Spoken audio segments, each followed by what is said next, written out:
तो बैरिस्टर कील साहब, ब्रेक से पहले भी मैंने ये सवाल किया, जिस तरह के हसन मुर्तज़ा साहब कह रहे हैं कि इसको उजलत में क्यों पास किया गया। बच्चर साहब ये कह रहे हैं कि आप इसको वापस भेज सकते थे, अक्सरियत आपकी है पंजाब में, आप वापस भेजते, कमिटीज़ के अंदर इसके ऊपर बातचीत होती, इसके अंदर जो भी रिजर्वेशंस हैं स्टेक होल्डर्स इसको दूर करते, फिर से पास हो जाता। वाई सच अ हरी? क्या हो रहा था, किसकी डेफर्मेशन हो रही थी कि फटाफट इसको पास करना था? मुनीज़े, सबसे पहली बात यह है कि इसको कोई उजलत में पास नहीं किया गया। 5 दिन बाकायदा से इसकी जॉइंट एक्शन कमेटी के मेंबरान के साथ, मुख्तलिफ जर्नलिस्टिक एसोसिएशंस के साथ, जिनकी जॉइंट एक्शन कमेटी थी उसके साथ मुलाकातें हुई। उनके एतराज़ बिल जो था वो महीनों मेरी अर्ज़ सुने। उसके बाद स्पेशल कमेटी थी जिसमें अपोजिशन के भी मेंबरान मौजूद थे, लेकिन उसमें मतलब उनकी इनकल्केशन थी, वो उस मीटिंग के मेंबर थे। उस मीटिंग में अपोजिशन का मेरे ख्याल से गालिबन एक ही मेंबर मौजूद था, उसके अलावा कोई और मेंबर मौजूद नहीं था। पीटीआई से ऑब्वियसली। दीगर जहाँ पे बात की जाए तो इनके एक मेंबर थे किसी कोर्ट प्रोसीडिंग में लगे हुए थे, दूसरे एक मेंबर थे वो मुल्क से बाहर थे, और ये सबको पता था कि एक स्पेशल कमेटी बनाई गई है और इसी पर्पस के लिए बनाई गई है। जहाँ तक जॉइंट एक्शन कमेटी की बात है और सहाफ़ी बरादरी की बात है, उनसे डेफिनेटली ये तो ऑन रिकॉर्ड हैं, पंजाब की वज़ीर इत्तलात वो कह चुकी हैं कि हमने उनकी जितनी अमेंडमेंट्स थी वो हमने ऑन बोर्ड की, और उनको इसमें आप उसकी रिफ्लेक्शन भी देखेंगे, हमने अमेंडमेंट्स सुनी भी और वो चले गए। अरशद अंसारी साहब जो हैं Pakistan federal union of journalist के सेक्रेटरी जनरल, वो ऑलरेडी फैसला कर लिया उन्होंने और वो जा रहे हैं लाहौर हाई कोर्ट इसको चैलेंज करने। मामला तो अभी लाहौर हाई कोर्ट चला गया है। देखें उस पे, क्योंकि मामला सब्जुडिस है, इतने ज़्यादा तो कमेंट शायद मैं ना कर सकूं, लेकिन गालिबन स्टे नहीं दिया उन्होंने, कोई आउटराइट इंजंक्शन। तो आप पाकिस्तान पीपल्स पार्टी के गवर्नर को वापस आने देते दुबई से, उसके बाद साइन हो जाता। गवर्नर एंड प्रेसिडेंट आपको भी पता है, देखें आप इतने अरसे से कवर कर रही हैं, I know this is well, कितनी कोई मीनिंगफुल कंसल्टेशन होती है। बिकॉज़ ऑब्वियसली वही बात है ना कि व्हाई नॉट वेट, व्हाई किसकी डेफर्मेशन होने लगी थी कि फटाफट ये bill I think this is a need of the hour. उसमें डिफेंसेस ऑलरेडी मौजूद हैं, एब्सोल्यूट वो प्रिविलेज मौजूद है, क्वालिफाइड प्रिविलेज मौजूद है, तो अब वो स्टे ऑलमोस्ट हो जाएगा उसके ऊपर, तो वो भी मौजूद है कि बताया।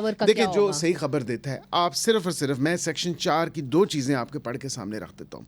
सेक्शन 4 डिफेंस, अगर कोई समझता है कि किसी ने मेरी हत्या की इज्जत की है और मैं उसको लेके जाता हूँ अप्रोप्रिएट फोरम पे, तो उसके बाद देखें ना, अगर ये डिफेंस मौजूद है कि अगर वो अपना प्रॉपर जर्नलिस्टिक एक्टिविटी या उन्होंने कोई सही खबर ब्रॉडकास्ट, ट्रू न्यूज़ की, उसके अलावा देखें information for the information of the public, इसके देखें अलावा वो ये कहते हैं कि एक सिचुएशन डिस्कस की, एनालाइज की in a fair and transparent manner, और उसके बाद जो एक्सप्रेशन ऑफ ओपिनियन हो, not an assertion of fact. तो ये वो चीज़ें हैं जो मतलब आपको डिफेंस भी प्रोवाइड करती हैं। नहीं तो मेरी बात सुने, क्या फ़ायदा हुआ? आपने उजलत में किया, अगले लोग जो हैं वो चले गए लाहौर हाई कोर्ट। इससे बेहतर नहीं था आप स्टेक होल्डर से बातचीत कर लेते, उनके गवर्नर का वेट कर लेते, तो शायद आपको बेहतर आपको मिल जाता। दूसरा क्या, पाकिस्तान हमेशा राइट जाता है, पूरी दुनिया लेफ्ट जाती है। पूरी दुनिया के अंदर डेफमेशन जो है वो एक सिविल ऑफेंस है।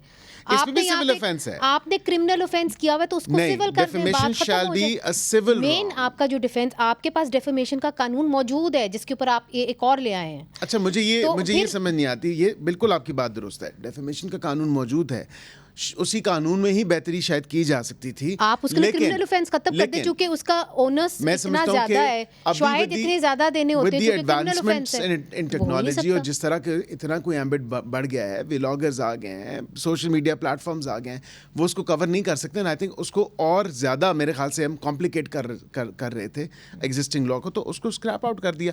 अब कानून बनाना तो पार्लियामेंट का काम है ना, पार्लियामान ही बनाएंगे, पार्लियामान बनाएंगे मगर मुशावरत के साथ बनाएंगे। बिल्कुल मुशावरत के साथ और आप लोगों की तो स्टैंडिंग कमेटीज बल्कि नेशनल असेंबली से हैं, उधर तो 3 बनी है, फाल ही नहीं हुई। 3 बनी है। अच्छा, एक चीज़ बच्चर साहब से पूछूंगी, हसन मुर्तज़ा साहब भी बैठे हुए हैं कि जी वो ये कह रहे हैं कि कमेटी जो स्पेशल कमेटी बनी थी, अब हत्या की इज़्ज़त के लिए स्पेशल कमेटी भी बनती है।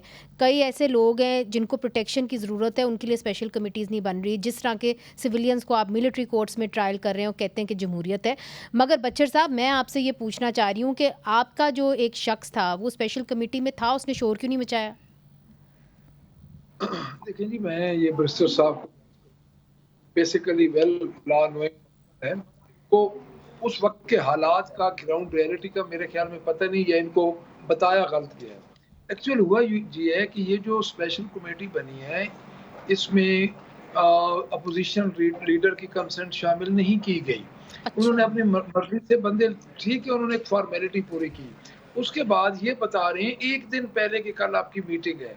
हमारे एक मेंबर की हमारी एटीसी में पेशी थी, एक मेंबर हमारा था नहीं, और जो मेंबर गया उसने वर्बली उनको अपना लिख के दिया, सॉरी वर्बली उनको कहा कि मैं इससे उन्हें डिसेंडिंग नोट अपना दे दिया, वो इन्होंने लिखना होता है। बात ये नहीं है, बात ये है जी, जिस तरह इन्होंने ये कहा है कि ये हमेशा एक असूल होता है कि आप जो कमेटीज में बिल जाते हैं 5 दिन तो उनके लिए कुछ भी नहीं है, और इतने बड़े बिल के लिए आम से आप सिर्फ अपने एक बिल के अंदर अमेंडमेंट सिर्फ देनी हो तो उसमें भी महीनों लग जाते हैं। तो ये तो बड़े बादशाह बंदे हैं कि ये 5 दिन में आपने इतना बड़ा बिल भेज दिया। और देखिए मेरी बात सुने, इनको मेरे से ज्यादा पता है, इस बिल में कानून शहादत का इतलाक नहीं होता। आप देखिए कि कौन सी गवाही, कौन सा आप किसी जुर्म को जजा और सजा को डिटरमिन कर सकते हैं जिसमें कानूनी शहादत का इतलाक ना हो। ये हमारे भाई जितनी भी जस्टिफिकेशन दें, ये एक आसमानी सहीफा है और ये एज इट इज। और मैं दूसरा बैरिस्टर साहब को ये बताऊंगा कि इस बिल में क्या ये शानदार बिल था कि उस बिल में इफ एंड बट और कॉमे का भी उन्होंने नहीं किया, कोई अमेंडमेंट नहीं की। जो बिल ऊपर से आया एज इट इज कमेटी ने। अच्छा, मगर वो आप कह रहे हैं ना कि ऊपर से आया है, जहां से वो आया उसकी हवाएं जो हैं वो पिंडी से चलती हैं। असल मुर्तज़ा साहब, बात असल में ये है कि पीपल्स पार्टी के ऊपर तंकीद इस वजह से की जा रही है कि आपने नैब अमेंडमेंट बिल, आप लोग ऑन रिकॉर्ड हैं ये कहते हुए कि नैब के इदारे को ख़त्म हो जाना चाहिए, ये आपने कहा हुआ है। अब आप नैब अमेंडमेंट बिल, आप जो जुडिशल रिमांड है वो आप बढ़ा रहे हैं और आप बिल के ऊपर दस्तखत कर रहे हैं, आपके सदर उसके ऊपर दस्तखत कर रहे हैं। हत्या की इज़्ज़त बिल आप जो भी कह दें उसके ऊपर एहतजाज आपका सामने नहीं आ रहा। अब जर्नलिस्ट बॉडीज़ एहतजाज करने जा रही हैं, ये भी सवाल है कि क्या पाकिस्तान पीपल्स पार्टी साथ देगी एहतजाज में कि नहीं।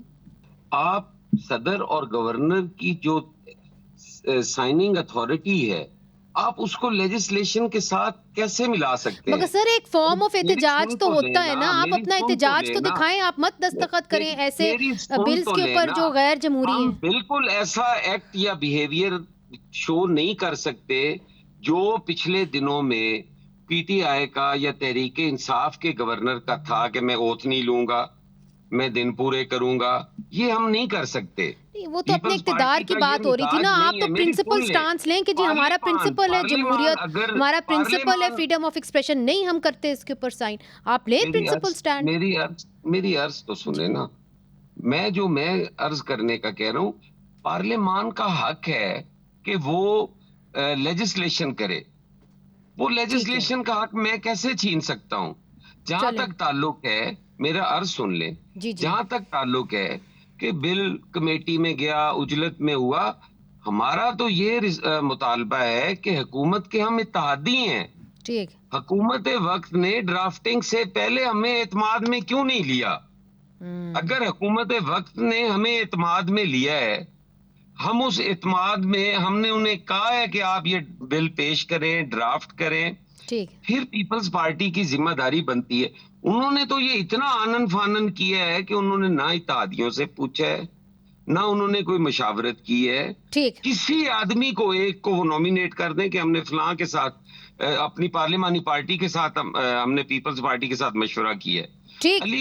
अली हैदर गिलानी, उसके भाई का बाई इलेक्शन चल रहा था, वो उधर था, वो नहीं टाइम दे पाया। उस जुर्म में हमें मुरद्दल इल्जाम ठहराया जा रहा है। ठीक, मगर ठीक, उनका ये कहना है कि जी स्पेशल कमेटी बनाई गई थी, मगर आपने आपका स्पेशल कमेटी बाद का काम है, इत्तेहादियों को एतमाद में लेना पहले काम है। ठीक है, वो आपने नहीं लिया, इत्तेहादियों को तो नहीं लिया आपने। वो तो आज भी अगर आप देखें तो नेशनल, ये तो पंजाब असम्बली की बात है, नेशनल असम्बली में इन्हीं की पार्टी से ये आवाज़ें आ रही हैं कि बिल के ऊपर भी जो है ये जो फाइनेंस बिल आएगा, हमारा बजट आएगा, इस पर हमें कंसल्ट नहीं किया गया। हालांकि मैं समझता हूँ कि कंसल्ट इत्तेहादियों को करना चाहिए। स्टैंडिंग कमेटीज़ क्यों नहीं बनाई अभी तक आपने? इस पर वजह यह है कि एक फार्मूला वर्कआउट होता है depending on the number of seats a party is actually gained. तो उस पर पीटीआई के मामला। पास जो है वो 10 तकरीबन जाती हैं चेयरमैनशिप्स की। उसके अलावा हमारे क्योंकि इत्तेहादी को 3-4 एक हैं स्टैंडिंग कमेटीज़ की जो चेयरमैनशिप्स हैं और जो मेंबरान हैं काफ़ी हद तक हो चुके हैं ना। आई बिलीव के मे बी हो सकता है बजट के एक दिन फ़ौरन बाद ही वो अनाउंस भी करते हैं।